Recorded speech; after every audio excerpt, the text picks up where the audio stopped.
오늘 주시는 하나님의 말씀은 출애굽기 17장 8절에서 16절 말씀입니다.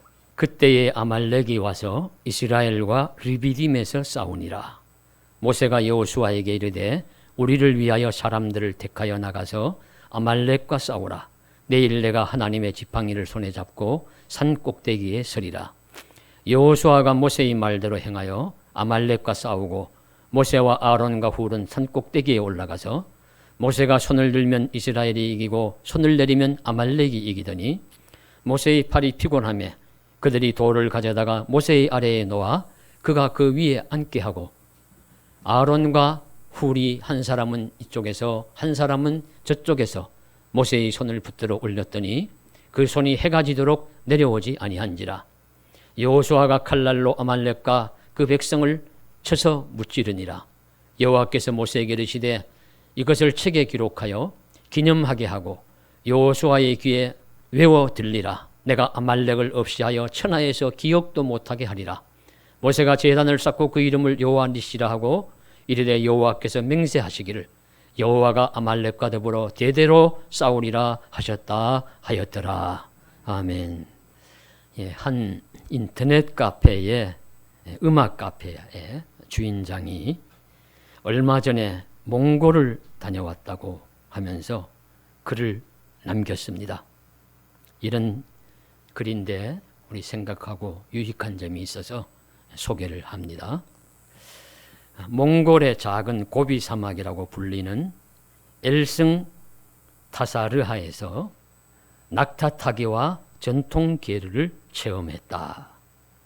수도 울란바토르에서 280km, 여행 안내지에는 5시간이 소요된다고 하였는데 실제는 6시간 이상이 소요되었다. 말이 고속도로이지 도로 사정이 우리나라의 국도보다 열악하기 때문이다. 왕복 2차선인데 도로 보수한 지 얼마 되었는지 파손된 곳이 그대로 방치되어 있었다. 누구나 느끼는 일이지만 외국에 나가보면 우리나라 도로나 각종 시설 그리고 어디서나 연결되는 인터넷 와이파이가 얼마나 좋은지 절감하는데 여기서도 마찬가지다. 그러나 경제적으로 좀 앞섰다고 사람됨이나 삶의 질도 그만큼 앞서고 있는지는 별개의 문제다. 비록 경제적으로는 개발도상국이라 하지만 역사적인 그들의 자부심은 결코 뒤지지 않는다는 것을 느낄 수 있었다. 드넓은 초원이 이어지고 양떼들이 무리지어 한가로이 다닌다. 양떼들이 때로는 겁도 없이 도로를 가로질러 가는데 지나가는 차들이 모두 정차하고 기다린다. 평화로운 풍경에 눈을 뗄 수 없어 카메라 셔터를 누르는 손이 즐거웠다. 그러면서 양떼들이 지나가는 거니는 풍경, 한없이 펼쳐지는 푸른 초원의 풍경, 더없이 맑고 푸른 하늘의 모습, 그리고 엘승타스의 사막의 모래 언덕의 모습 등의 사진을 게재를 했습니다. 저는 그 글과 사진을 읽으면서 마치 그곳에 가는 것처럼 이제 이 무더위를 좀 식히면서 좀 즐거운 마음을 가져보았습니다. 그런데 이처럼 오랜만에 광야나 사막으로 나가는 사람은 불편함보다는 많은 깨달음을 얻는다고 합니다. 찬란한 문명을 자랑하는 도심지보다도 광야나 사막이 오히려 지구의 정신과 영혼을 간직하고 있을 것이라는 생각도 하게 되고요. 광야를 통해서 가난하다고 느껴지는 오늘의 나의 삶이 얼마나 풍요한 것이었는지를 절감한다는 것이죠. 불행한다고 여겨졌던 내 삶의 조건이 참으로 행복한 조건이며 절대적 부족이 아니라 참으로 풍족한 삶이었음을 느낀다고 합니다. 그래서 계시된 광야와 초원 또 사막의 전경들을 사진으로 보면서 한편으로는 좀 이렇게 더위를 식히며 즐거운 마음도 가졌지만 또 한편으로는 출애굽 이스라엘을 생각해 보았습니다. 그들은 가는 길은 현대판 여행자들이 자동차를 타고 가는 관광의 길이 아닙니다. 2차선 도로라고 불만하고 어떤 곳은 포장도로가 아니라고 불편해하는 것이 아니라 그들은 잘 보이지도 않는 길을 걸어서 끊임없이 걸어서 가야 했던 그런 길이었습니다. 수일을 여러 달을 이스라엘의 경우는 40년을 광야를 살아야 했습니다. 광야 백성들은 한가로운 감상을 하는 것이 아니라 낭만의 광야가 아니라 그들은 광야를 한번 가보는 건 그런 체험이 아니라 끊임없이 살아내어야 했던 인생 그 장이었습니다. 살기 위해서 물을 마시고 살기 위해서 음식을 찾아야 하고 살기 위해서 쉴 곳을 찾아고 살기 위해서 낮의 더위와 밤의 추위를 이겨야 했던 그런 악전고투의 삶이었습니다. 그러면서 피곤하면 쉴 곳을 찾고 함께 가는 가족과 짐승들을 거두어야 했습니다. 이렇게 고생하면서라도 그래도 뚜벅 길을 잘 갈 수 있으면 다행인데 가다가 보면 장애물이 나타나요. 방해꾼들이 나타나요. 바로 이스라엘이 가는 길의 방해자들은 아말렉이었습니다. 아말렉은 광야의 도둑떼들입니다. 에서의 후손 중에 한 종파라고 하는데 그들은 가나안 남부 광야 사막지대에 살면서 지나가는 행인들, 지나가는 사람들을 공격해서 물건을 빼앗고 사람을 죽이고 그렇게 하면서 살아가는 광야의 도둑떼들을 아말렉이라고 합니다. 매우 사납고 무서운 민족이지요. 그런 민족이 나타나서 이스라엘 가는 길을 딱 가로막고 이스라엘의 생명과 그들이 가지고 있는 재물과 그들이 가지고 있는 소유를 빼앗으려고 합니다. 그래서 이스라엘이 출애굽기에서 만난 최초의 도둑떼가 아말렉입니다. 길의 방해자들이었습니다. 이스라엘은 훈련된 병사들이 아니라 남녀노소가 함께 걸어가며 건강한 사람도 있지만 병들고 약한 사람도 있고 데리고 가는 소와 양과 여러 가지 물건들과 또 여러 민족 또 다른 섞여 사는 사람들 그런 가축들 다 있었습니다. 이들 중에 하나도 잃어버리지 말아야 하고 하나도 뿌옇기지 않아야 합니다. 과연 어떻게 이스라엘은 갑자기 만난 광야의 도둑떼, 광야길의 방해자들을 극복할 수가 있겠습니까? 이들을 어떻게 물리칠 수가 있겠습니까? 여기서 우리는 먼저 인생길에 이런 아말렉을 종종 만날 수 있다는 것을 인정해야 합니다. 그들은 우리가 예상하지 않을 때 나타나서 우리를 위협할 수 있습니다. 아말렉은 가나안을 향하여 가는 광야의 길을 막고 방해하는 자들입니다. 우리의 재산과 생명을 빼앗아 가려는 그런 약탈자들입니다. 우리는 광야길을 걸으면서 종종 이런 아말렉을 만날 수가 있습니다. 나만 만나는 것이 아니고 모두가 만날 수 있어요. 누구나 만날 수 있습니다. 성경에서 직접 가장 유명한 예는 우리 예루살렘에서 우리 여리고로 가던 행인이 강도를 만나는 것과 같은 것이죠. 가다가 다 소유 빼앗기고 몸은 맞고 쓰러져서 죽을 형편에 처하게 됩니다. 이런 이제 강도, 도둑들을 만날 수가 있습니다. 오늘날 우리가 신림동 묻지마 살인사건, 우리 세연동 묻지마 칼부림 난동 사건 이런 일들을 보면서 그런 일들을 하는 사람은 나름대로 이유와 원인이 있지만 정신병이든지 외톨이든지 있겠지만 그 피해를 당하는 사람 입장에서 보면 아말렉과 같은 자들을 만난 거예요. 약탈자들을 만난 것이고 인생의 방해꾼을 만난 것이고 그 치명적인 나에게 손해를 끼쳐서 내 생명과 재산을 앗아갈 수 있는 그런 존재를 만난 것입니다. 물론 우리는 만나는 아말렉과 같은 존재는 강도 도둑 같은 사람들만을 의미하는 것은 아닙니다. 더 넓은 의미에서 확장하면은 즐겁게 만족하며 때로는 힘들지만 열심히 광야길을 가고자 하는 우리의 광야길을 하고 공격하는 모든 것들이 아말렉과 같은 존재입니다. 우리는 걷는 광야길에서 사랑하는 이를 잃는 이별의 아픔을 겪기도 합니다. 치명적인 질병들의 공격을 당하기도 합니다. 믿었던 사람들에게 모략과 배신을 당하기도 합니다. 어떤 큰 실패를 겪어서 좌절하기도 합니다. 극심한 재정적인 어려움을 겪기도 합니다. 이처럼 우리가 걷는 광야 인생길을 막고 방해하고 공격하는 여러 모양의 아말렉을 만날 수가 있습니다. 여러분은 이런 아말렉을 만나보셨습니까? 네, 그때 어떻게 하셨습니까? 내가 앞으로 만난다면 어떻게 해야 할까요? 우리가 인생길을 걸으면서 광야 같은 길에서 누구나 이 아말렉과 같은 자를, 대적을 만날 수 있다는 것을 우리는 인정하고 그것은 헤쳐나가야 할 우리의 과제야 숙제라 하는 것을 바라보아야 합니다. 그리고 둘째는 이런 아말렉과 같은 자를 만나면 어떻게 해야 하느냐? 예, 그 대답은 싸워야 합니다. 대적해야 합니다. 맞서야 합니다. 아말렉은 싸워서 이겨야 할 대상입니다. 피한다고 피할 수가 없어요. 이미 마음 먹고 공격하고 오는데 이스라엘이 피하여 도망간다고 아말렉 피할 수 있습니까? 그들은 말을 타고 칼을 들고 와서 공격을 해오는데 싸워야 돼요. 맞서 싸워야 돼요.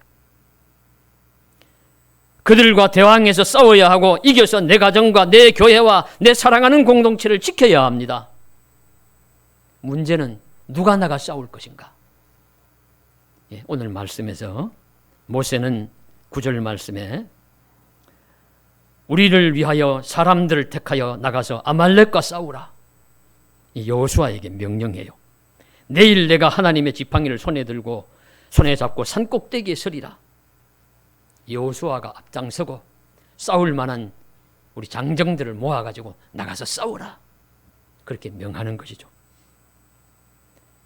누군가 공격해 오면 싸울 만한 사람이 맞서 싸워야 합니다. 그래서 이번 이스라엘에는 전투에, 아말렉과의 전투에서는 여호수아가 대장이 되고 다른 장정들 함께 병사가 되고 나가서 싸우는 것입니다. 우리는 수많은 전쟁의 역사를 읽고 듣습니다. 고대 전쟁에서부터 현대에 이르기까지 모든 전쟁에는 내 나라를 지키고 내 가족과 재산을 지키기 위해서 전투를 하는 대장들, 용사들, 군인들이 분명히 있습니다. 그런 용사들이 없으면 전쟁을 할 수가 없고 내 공동체를 지켜갈 수가 없습니다. 성경에 나오는 첫 번째 전쟁 이야기도 소돔과 고모라가 속한 이 5도시 국가 왕들과 그리고 신할 왕이 속한 4왕이 싸우는 창세기 14장의 이야기가 성경에 나오는 최초의 전쟁 이야기입니다. 그런데 소돔이 속한 그 도시 국가의 왕들이 싸움에서 져서 롯도 잡혀가고 많은 재물도 빼앗기고 그래서 포로가 되어가고 재물도 빼앗겨서 그 싸움에 졌다는 소식을 아브라함이 듣습니다. 제가 성경을 아무리 읽어봐도 아브라함은 군인이라는 소리가 나오지 않아요. 아브라함은 용사가 아닙니다. 그럼에도 불구하고 형편이 다급하니까 아브라함이 용사처럼 자기가 기르던 집에서 길리우던 자 318명을 데리고 쫓아갔다고 해요. 그리고 쫓아가서 그 사람들 4왕이 이끄는 민족적 단위의 그 나라를 이기고 쳐부수고 롯과 포로되었던 사람들과 물품들을 찾아서 옵니다. 이게 가능한 일일까요? 저는 읽으면서 믿어지지 않아요. 집에서 용사도 아닌 사람이, 집에서 살던 사람이, 집에서 좀 훈련하고 기르던 사람들 데리고 가서 그래도 정예병사고 민족적 단위의 그런 나라의 왕들, 연합체들인데 어떻게 가서 이길 수 있습니까? 도무지 이길 수 없을 것 같아요. 그런데 그 단서가 제가 말씀을 찾아보니까 창세기 14장 15절에 이런 말씀이 하나 나옵니다. 그와 그의 가신들이 나뉘어 밤에 그들을 쳐부수고, 나뉘어 밤에 쳐부수고, 딱 단서가 이거 하나예요. 나뉘어져서 밤에, 지금 전쟁의 상황을 생각하면 안 되죠. 지금부터 수천 년 전의 상황인데 그때는 전쟁을 밤에는 하지 않습니다. 밤에 전쟁을 하려고 해도 하지도 못해요. 하다가 전쟁을 열심히 하다가도 해가 넘어가면 그만 다 그냥 칼을 창 거두고 그저 돌아옵니다. 그 후대의 전쟁 이야기 어느 정도까지도 그렇습니다. 그런데 이때 아브라함 시대에 이미 밤에 기습해서 불도 없는 시대죠. 그러니까 어떻게 불을 만들었든지 밤에 기습해서 나누어서 그래서 전쟁에 이겨요. 말씀의 요지는 어떻게 해서 이겼다는 것도 중요하지만 그보다 아브라함 같은 자도 나가서 싸웠기 때문에 전쟁에 승리했다는 것입니다. 누군가 나가서 이처럼 싸워야 합니다. 전쟁을 하지 않고는, 싸우지 않고는 이길 수가 없습니다. 그래서 그 이후에 가나안 정복 전쟁도, 그리고 왕정 시대의 전쟁 이야기도, 다윗과 사울과 요나단도, 각 많은 사사들도 다 자기를 해치려고, 자기 공동체 민족을 해치려고, 지파를 해치려고 오는 자들을 나가서 맞서 싸웁니다. 싸워서 이겨서 지키고, 지면은 포로가 되고 고통받고 합니다. 그래서 우리의 길을 막고 생명과 재산을 강탈하려는 아말렉과 같은 자를 만나면 나가서 싸워야 합니다. 그래서 나라와 백성과 가족과 재산을 지켜야 합니다. 이처럼 먼저 반드시 나가서 싸우는 자가 있어야 함을 우리는 기억해야 합니다. 그러므로 우리도 인생의 복병을 만나면, 아말렉과 같은 강도들을 만나면 여호수아와 같이 먼저 나가서 싸우는 용사들이 되기를 간절히 소원합니다. 그런데 전쟁이 났을 때 이렇게 군인들만 보내고 싸우고 다른 사람들은 다 편안히 쉬고 자고 하면 안 돼요. 그것은 신앙적이거나 합당한 방법이 아닙니다. 그래서 모세도 여호수아가 백성들을 보고 나가서 싸우라고 하고, 나는 지팡이를 들고 산에 가리라. 그래서 나가서 싸우게 산에 올라가요. 혼자 가는 것이 아니라 아론과 훌이 같이 갑니다. 자, 높은 곳에 산 위에 올라가서 싸움의 전세의 형세를 바라봅니다. 바라보면 우리가 이기는지 지는지, 앞으로 나아가는지 밀리는지 보여요. 자, 전쟁의 형세를 보면서 모세가 두 손을 들었습니다.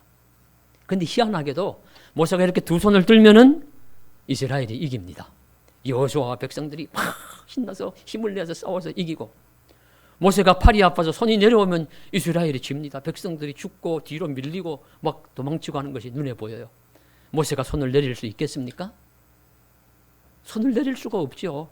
그런데 사람은 계속 들고 있을 수 없어요. 팔이 아파서. 그러니까 아론과 훌이 모세를 바위를 갖다 놓고 앉게 하고 자기들 두 사람이 옆에 서가지고 모세의 팔을 들어서 이렇게 올렸습니다. 그래서 계속해서 이스라엘 백성 여호수아는 이겼고, 그래서 아말렉을 물리칠 수가 있었다 하는 말씀을 우리들에게 가르쳐 주시고 있습니다. 모두가 함께 싸워야 한다는 의미입니다. 각자가 자신의 자리를 지키고 자신의 역할을 감당할 때 어려운 고난도 극복하고 무서운 공격자들도 물리칠 수 있다는 뜻입니다. 그러므로 아말렉을 만나면 모두가 합력하여 함께 싸워야 한다는 사실을 잊지 마십시오. 함께 싸우고 함께 일하고 서로 도우면서 아말렉을 물리쳐야 한다는 것이 말씀이 주시는 메시지입니다. 오늘 이스라엘도 여호수아와 싸움을 할 만한 백성은 나가서 실제로 전투를 했습니다. 모세는 손을 들고 산에 올라가서 손을 들었습니다. 손을 든다는 의미는 우리 모든 사람들이 다 하나님께 기도했다, 그렇게 해석합니다. 모세는 두 손을 들고 하나님을 향해서 손을 들고 기도했습니다. 하나님, 이 백성을 살려주십시오. 우리 민족을 지켜주십시오. 하나님의 백성 이스라엘을 건져주십시오. 우리 백성 나가서 싸우는 용사들이 힘을 내어서 잘 싸워 이기게 해주십시오. 기도했습니다. 기도에 힘이 빠질 때 옆에서 아론과 훌이 협력해서 중보하면서 기도했다는 말씀입니다. 이렇게 함께 싸웠을 때 이길 수 있다, 함께 대항했을 때 극복할 수 있다 하는 것을 우리들에게 가르쳐 주시고 있습니다. 그래서 내가 사랑하는 공동체와 생명과 재산을 다 지키고 보존할 수 있다는 말씀을 우리에게 허락해 주십니다. 그래서 말씀드린 바와 같이 우리도 인생을 살아갈 때에 여러 종류의 방해자들이나 공격자들이 나타날 때가 있어요. 그런 공격을 우린 받기를 원하지 않지만, 내가 그런 일을 당하기를 바라지 않지만, 광야 인생길에서는 이런 공격자들이 불가피하게 나타납니다. 만날 수 있습니다. 그래, 만일 농부라면요, 만일에 농부가 아니라도 그랬습니다. 우리가 가는 길에 사업을 하든지 농사를 짓든지 할 때에 만나는 가장 치명적인 아말렉 중에 하나는 어떤 것일까요? 악천후 같은 거 될 수 있습니다. 홍수, 큰 태풍, 또는 병충해. 그런데 가장 결정적인 치명적인 이 아말렉과 같은 대적은요, 무엇인지 아십니까? 농부 자신의 건강입니다. 농부 자신의 장애입니다.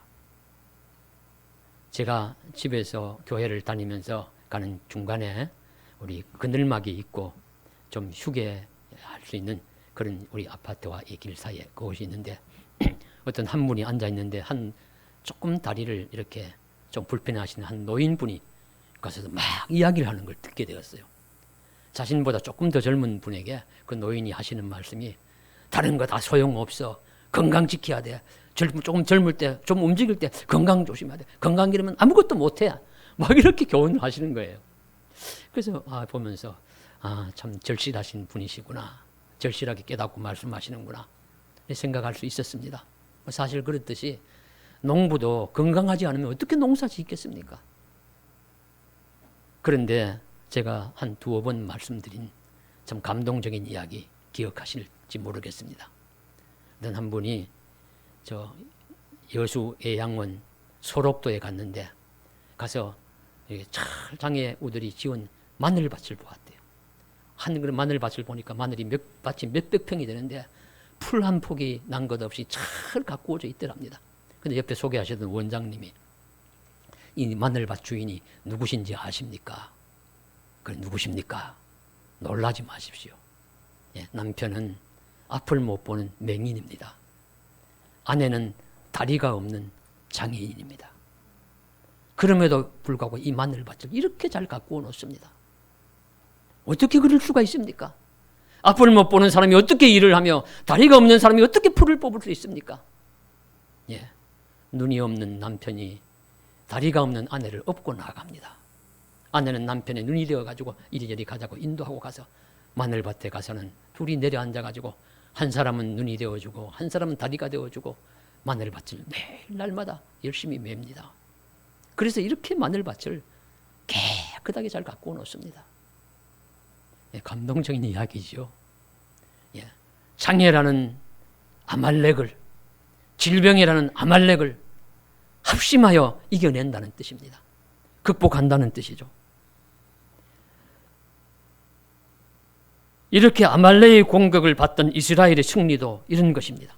여호수아와 백성들이 무슨 훈련된 병사들이 아닙니다. 하지만 나가서 싸워야 하니 나가서 싸웠습니다. 그럼에도 그들을 이길 수 있었으면 그들이 혼자 보내지 않고 모세는 산에 올라가서 하나님께 이 백성을 지켜주시고 전쟁에 나간 병사들을 승리하게 해달라고 눈물로 손을 들고 기도하는 모세가 있었고 중보했던 아론과 훌이 있었습니다. 전투에 나가지 않았던 백성들도 같은 마음으로 살았을 거예요. 오늘날 우리들도 그렇습니다. 가족 중 누구는 밖에서 일하고 누구는 안에서 있을 수 있습니다. 평상시는 지나갈 수 있지만 아말렉과 같은 인생의 어떤 방해자를 만나면, 공격자를 만나면 함께 싸워야 합니다. 밖에서 일하든 안에서 살든 무기를 들고 나가 싸우든 안에서 눈물로 간절히 기도하든 함께 싸워야 합니다. 그래야 승리할 수 있습니다. 그래서 대적과 방해자들을 이기고 가려고 하는 목표를 향해서 함께 계속 길을 걸어갈 수 있음을 성경은 우리들에게 잘 가르쳐 주십니다.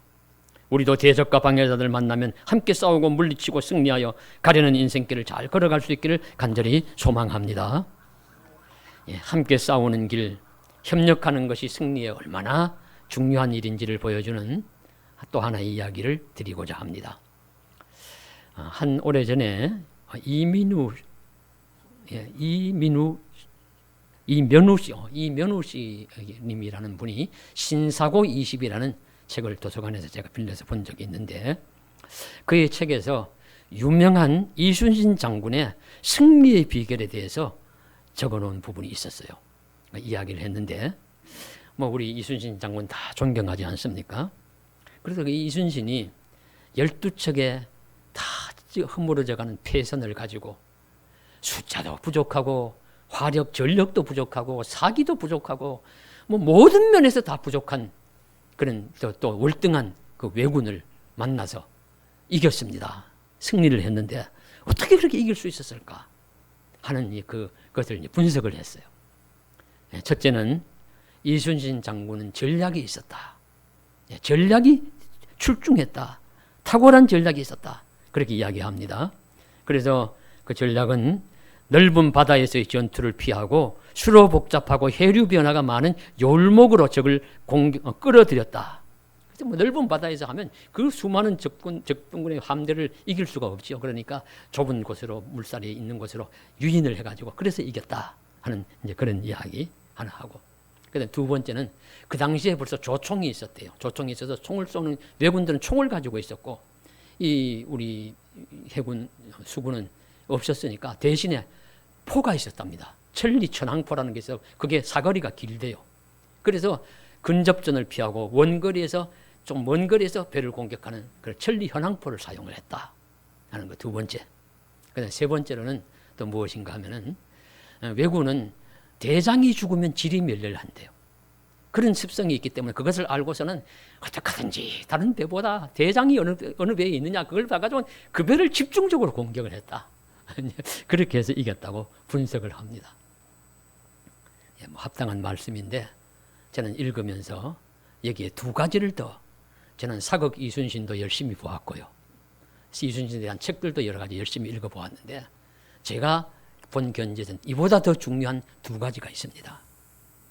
무엇인지 아십니까? 하나는 함께 싸운 수군들 그리고 순천부사 권중과 같은 협력한 지도자들 있었기 때문에 가능한 일입니다. 여러분 드라마 같은 데 보시죠. 그때 수군들이 얼마나 고생을 하는지 노를 줬는데 손이 다 헤어지도록 노를 줬고 죽어가면서도 뭐 다 명령에 순종해서 싸우고 그런 병사들이 없으면 어떻게 이겨요? 아무리 전략이 좋은들.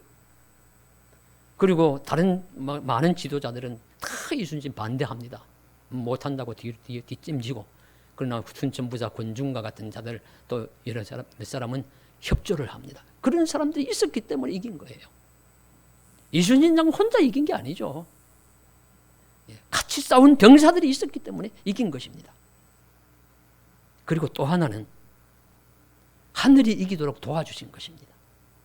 이순신의 전략이 먹히도록 하늘이 인도해 주신 것이죠. 전략은 내가 어떻게 공격해서 이기는 것이 아닙니다. 그들을 유인해서 이기는 그런 전략인데 유인되는 그들이 적장의 마음이 교만해지고 아이 저까지 것들 뭐 소용없어 하면서 그렇게 만들어가지고 막 그냥 들어오게 하고 이렇게 하는 마음이 되어야 이길 수 있는 거예요. 전략이 통하는 것이죠.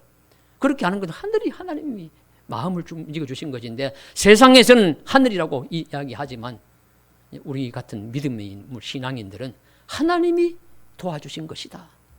그렇게 봅니다. 하나님이 전략이 통하도록 도와주신 것이죠. 그렇기 때문에 이겼습니다. 하나님이 도와주셔서 이긴 것입니다. 바로 이렇게 임진왜란에 이순신이 이긴 것처럼 이스라엘 백성이 이긴 것도 다름이 아닙니다. 나가서 싸운 여호수아와 용사들도 용감하지만 뒤에서 기도하고 손을 들고 눈물로 기도한 모세와 아론과 훌륭한 협력자요 함께 싸우는 자였고요. 그래서 이스라엘 백성이 이긴 다음에 모세가 여호와 니시라는 단을 쌓고 하나님 앞에 제사를 드려요. 그리고 그 단의 이름을 여호와 니시라고 불렀습니다. 여호와 니시, 여호와는 나의 깃발이라는 뜻인데 여호와 하나님이 이 전쟁에서 승리하게 하셨다는 뜻입니다. 여호와 하나님이 깃발을 흔들게 하시고 승리하게 하셨다는 그런 뜻입니다. 그리고 하나님이 이 전쟁을 승리하게 하셨다 하는 것을 분명히 성경은 우리들에게 말씀으로 가르쳐 주시고 있습니다. 이것이 믿음의 사람의 고백이요 신앙의 용사들의 승리의 근원입니다. 다윗이 골리앗과 싸우러 나갈 때에도 믿음과 자세는 다름이 아니죠. 사무엘상 17장 47절에 또 여호와의 구원하심이 칼과 창에 있지 아니함을 우리에게 알게 하리라. 전쟁은 여호와께 속한 것인즉 그가 너희를 우리 손에 넘기시리라. 하나님이 너희를 우리 손에 넘기실 것이다. 나의 손에 골리앗도 넘길 것이다. 그 생명을 주실 것이다. 그렇게 나가서 싸워서 이긴 것입니다. 전쟁의 승패는 하나님께 달린 것이고 결국은 하나님이 돕는 사람이 승리한다는 뜻입니다. 그래서 다윗은 하나님이 돕는 자가 되어서 전쟁에서 승리하는 자가 되었습니다. 오늘 르비딤에서 아말렉과 싸운 이스라엘도 하나님이 도우심으로 아말렉을 물리쳤습니다. 성경의 모든 전쟁의 승패는 여기에 달려 있습니다. 하나님이 돕는 사람이 되느냐 아니냐입니다. 그래서 천하장사 삼손도 힘이 좋을 때 잘 싸우는 게 아니에요. 사실은 힘을 천하장사로 물려받았지만 삼손의 힘의 비결은 머리카락에 있다고 하는데 그 의미는 상징적인 의미고 실제적인 의미는 하나님의 영이 함께할 때 삼손이 이겼습니다. 그래서 이길 때마다 보면 주의 영이 함께하시니 그랬어요. 머리카락이 이제 여인의 유혹에 놀려 잘린 것은 믿음도 잃어버리고 하나님의 영도 떠나시고 한 것이죠. 그래서 다 잃어버렸어요. 그리고 결국에는 체포되어 가지고 뭐 동물처럼 두 눈이 빼이고 맷돌을 돌리는 놀림감이 되어 가지고 있을 때 삼손이 회개하지 않습니까? 하나님이여, 이번 한 번만 나에게 힘을 주사 나를 괴롭게 하고 우리 민족을 괴롭게 한 저 적병들과 함께 죽게 하옵소서. 이렇게 외치고 나서는 그때는 이미 삼손의 머리가 자랐어요. 머리가 자랐다는 것은 주의 영이 함께 하셨다는 의미고 삼손의 믿음이 그만큼 커졌다는 의미입니다. 그래서 이 오른손 왼손에 두 기둥을 끌어안고 허리를 숙이면서 그냥 하니까 기둥이 다 무너지고 그 집이 다 무너져서 그 자리에 모였던 많은 사람들이 다 죽게 되었습니다. 이 삼손의 최고의 승리예요. 함께 죽었지만 최고의 승리인데 이 승리의 사실을 이렇게 성경은 표현하고 있습니다. 사무엘 사사기 16장에 삼손이 죽을 때 죽인 자가 살았을 때 죽인 자보다 더욱 많았더라. 이것은 삼손의 이야기의 핵심이 하나님이 함께 하실 때, 하나님이 도우실 때 승리하셨다 하는 말씀을 우리들에게 가르쳐 주시는 것입니다. 그래서 우리도 하나님이 함께 할 때 승리한다, 이 사실을 꼭 잊지 말고 하나님이 함께 하시는 승리자가 되시기를 간절히 소망합니다. 그래서 신약 성경에 오면요, 이제 이렇게 사람을 죽이고 살리고 뭐 싸워서 이기고 지고 이런 내용이 아니에요. 이제 영적 전쟁으로 바뀝니다. 그래서 신약 성경에 오면은 영적 전쟁을 해서 마귀 사탄과 싸우고 악한 세력과 싸우고 진리가 아닌 비진리 그런 어둠의 세력과 싸우고 그런 내용입니다. 그런 내용과 싸울 때 그런 승리의 방법은 동일합니다. 나가서 싸우라. 마귀와 만나면 맞서 싸우라. 나가서 싸우는 것이고 힘을 합쳐서 함께 싸우는 것이고 그리고 하나님이 도와주셔야 이기는 건 똑같은 원리입니다. 그래서 사도행전 18장 9절에 바울이 고린도에 있을 때 이런 말씀을 하나님이 환상 중에서 들려주십니다. 두려워하지 말며 침묵하지 말고 말하라. 내가 너와 함께 있음에 어떤 사람도 너를 대적하여 해롭게 할 자가 없을 것이니 이는 이 성 중에 내 백성이 많음이라 하시니라. 사실 출애굽기에 아말렉과 전쟁하는 거가 동일한 말씀이에요. 내용 의미적으로요. 영적 전쟁을 수행하는 이 바울에게 공격자들이 많습니다. 아말렉과 같은 공격자들이 많아요. 그 많은데 두려워하지 말고 담대하며 말하라. 나가서 싸우라는 것입니다. 왜냐? 내가 너와 함께 함이니라. 하나님 여호와 니시의 하나님이 함께 하시면 이길 수 있다는 것이죠. 그리고 이 성 중에 내 백성이 많음이라. 너 혼자 싸우는 것이 아니라 너와 함께 싸울 나의 백성들이 많이 있다. 염려하지 말아라. 이렇게 용기를 주심으로써 나가서 싸워서 이기게 하는 것입니다. 그래서 이런 영적 전투에서 승리하는 것은 오늘 우리들도 같은 방법입니다. 나가서 맞서 싸우고 하나님이 함께 하시면 이기고 함께 힘을 합칠 때 우리가 분명히 승리할 수가 있습니다. 우리처럼 육적인 전쟁이든 영적인 전쟁이든 모든 전쟁은 여호와니시, 여호와는 나의 깃발, 승리하게 하시는 하나님, 그 하나님이 도우시는 자가 반드시 승리할 것임을 우리는 믿어야 합니다. 우리도 믿고 그 하나님이 계속해서 우리를 위해서 싸워주실 것이란 이 말씀 기억하면서 우리가 앞으로 만날 아말렉, 어디를 가서 어떤 아말렉을 만나든지 오늘 말씀해 보시면 하나님 여호와가 영원히 너와 함께하고 대신 싸워주실 것이라, 이길게 할 것이라, 영원히 아말렉의 이름을 도말하리라 말씀해 주시면 우리에게 계속적인 승리를 허락해 주실 것임을 약속하시는 말씀입니다. 이 말씀을 믿고 믿음의 전투를 잘 감당하여서 승리하시는, 승리의 깃발을 흔드는 여호와 니시 하나님을 찬송하는 저와 여러분 되시기를 간절히 소원합니다. 기도드리겠습니다. 사랑하는 하나님 아버지, 여호와 니시, 여호와는 나의 깃발, 나를 승리케 하시는 하나님 찬송합니다. 하나님, 무더운 여름 병중에도, 병의 모든 질병에도 이기게 하시고 모든 해방하는 해방꾼들에게도 이기게 하시고 또 우리를 괴롭게 하는 악한 세력도 이기게 하여 주시옵소서. 승리의 방법은 나가서 싸우는 것입니다.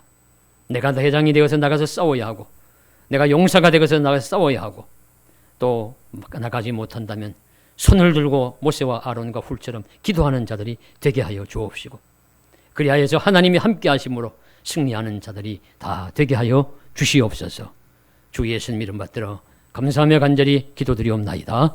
아멘.